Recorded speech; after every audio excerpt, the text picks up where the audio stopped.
बच्चों, आज का हमारा विषय है शकुनी का प्रवेश। एक दिन युधिष्ठिर ने अपने भाइयों से कहा, भाइयों, युद्ध की संभावना ही मिटा देने के उद्देश्य से मैं शपथ लेता हूँ कि आज से 13 वर्ष तक मैं अपने भाइयों या किसी और बंधु को बुरा भला नहीं कहूँगा। सदा अपने भाई बंधुओं की इच्छा पर चलूँगा। मैं ऐसा कुछ नहीं करूँगा जिससे आपस में मनमुटाव होने का डर हो, क्योंकि मनमुटाव के कारण ही झगड़े होते हैं। दुर्योधन और कौरवों की बात कभी न टालूंगा, हमेशा उनकी इच्छा अनुसार काम करूँगा। युधिष्ठिर की बातें उनके भाइयों को भी ठीक लगी। वे भी इस निश्चय पर पहुँचे कि झगड़े फसाद का हमें कारण नहीं बनना चाहिए। उधर राजसूय यज्ञ का ठाट बाट और पांडवों की यश समृद्धि का स्मरण ही दुर्योधन के मन को खाए जा रहा था। वह ईर्ष्या से जलन से बेचैन हो रहा था। दुर्योधन ने यह भी देखा कि कितने ही देशों के राजा पांडवों के परम मित्र बने हैं। इन सब के स्मरण मात्र से उसका दुख और भी असह्य हो उठा। पांडवों के सौभाग्य की याद करके उसकी जलन बढ़ने लगती थी। अपने महल के कोने में इसी भांति चिंतित और उदास भाव से वह एक रोज खड़ा हुआ था कि उसे पता न लगा कि उसकी बगल में उसके मामा शकुनी आ खड़े हुए हैं। शकुनी ने कहा, बेटा, यूं चिंतित और उदास क्यों खड़े हो? कौन सा दुख तुम्हें सता रहा है? दुर्योधन लंबी सांस लेते हुए बोला, मामा, चारों भाइयों समेत युधिष्ठिर ठाट बाट से राज कर रहा है। यह सभी आंखों से देखने पर भी मैं शोक कैसे न करूं? मेरा तो अब जीना ही व्यर्थ मालूम होता है। शकुनी दुर्योधन को सांत्वना देता हुआ बोला, बेटा दुर्योधन, इस तरह मन छोटा क्यों करते हो? आखिर पांडव तुम्हारे भाई ही तो हैं। उनके सौभाग्य पर तुम्हें जलन नहीं होनी चाहिए। न्यायपूर्वक जो राज्य उनको प्राप्त हुआ है उसी का तो वे उपभोग कर रहे हैं। पांडवों ने किसी का कुछ बिगाड़ा नहीं है। जिस पर उनका अधिकार था वही उन्हें मिला है। अपनी शक्ति से प्रयत्न करके यदि उन्होंने अपना राज्य तथा सत्ता बढ़ा ली है तो तुम जी छोटा क्यों करते हो? और फिर पांडवों की शक्ति और सौभाग्य से तुम्हारा बिगड़ता क्या है? तुम्हें किस बात की कमी है? द्रोणाचार्य, अश्वत्थामा, कर्ण जैसे महावीर तुम्हारे पक्ष में हैं। यही नहीं बल्कि मैं, भीष्म, कृपाचार्य, जयद्रथ, सोमदत्त सब तुम्हारे साथ ही तो हैं। इन साथियों की सहायता से तुम सारे संसार पर विजय पा सकते हो। फिर दुख क्यों करते हो? यह सुनकर दुर्योधन बोला, जब ऐसी बात है तो मामा जी हम इंद्रप्रस्थ की चढ़ाई ही क्यों ना कर दें? शकुनी ने कहा, युद्ध की तो बात ही ना करो, वह खतरनाक काम है। तुम पांडवों पर विजय पाना चाहते हो तो युद्ध के बजाय चतुराई से काम लो। मैं तुमको ऐसा उपाय बता सकता हूँ जिससे बिना लड़ाई के ही युधिष्ठिर पर आसानी से विजय पाई जा सके।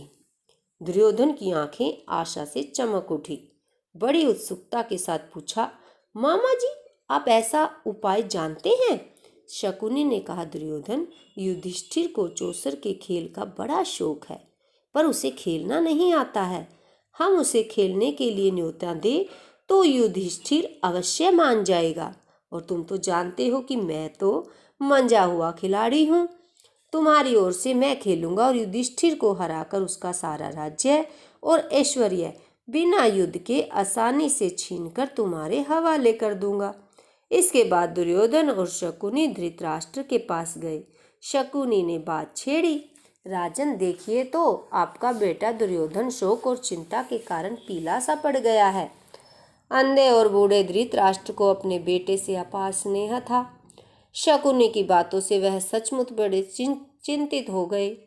अपने बेटे को उन्होंने छाती से लगा लिया और बोले, बेटा, मुझे तो कुछ समझ में नहीं आता कि तुम्हें किस बात का दुख हो सकता है। तुम्हारे पास ऐश्वर्य की कमी नहीं है। सारा संसार तुम्हारी आज्ञा पर चल रहा है। फिर तुम चिंता काहे की करते हो? लेकिन शकुनी ने धृतराष्ट्र को सलाह दी कि चौसर के खेल के लिए पांडवों को बुलाया जाए। दोनों के इस प्रकार आग्रह करने पर भी धृतराष्ट्र ने तुरंत हाँ नहीं की।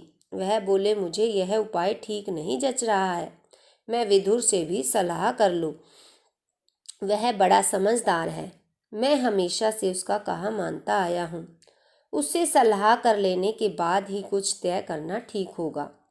पर दुर्योधन को विदुर से सलाह करने की बात पसंद नहीं आई। धृतराष्ट्र बोले, जुए का खेल और वैर विरोध की जड़ होता है। इसलिए बेटा, मेरी तो यह राय है कि तुम्हारा यह विचार ठीक नहीं है, इसे छोड़ दो।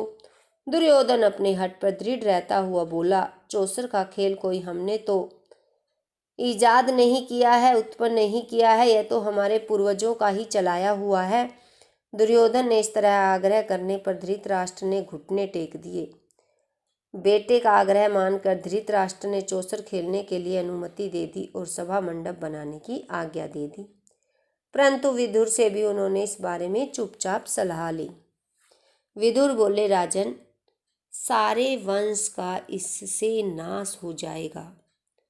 इसके कारण हमारे कुल के लोगों में आपसी मन मुटाव और झगड़े फसाद होंगे और इसकी भारी विपदा हम पर आएगी। धृतराष्ट्र ने कहा, भाई विदुर, मुझे खेल का भय नहीं है, लेकिन हम क्या कर सकते हैं? सो तुम ही युधिष्ठिर के पास जाओ और उसे मेरी तरफ से खेल के लिए न्योता देकर बुला लाओ।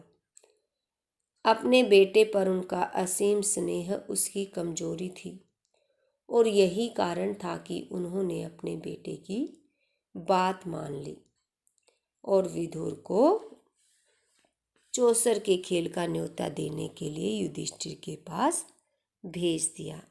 तो ये था बेटा कि शकुनी ने किस प्रकार अपना प्रवेश किया।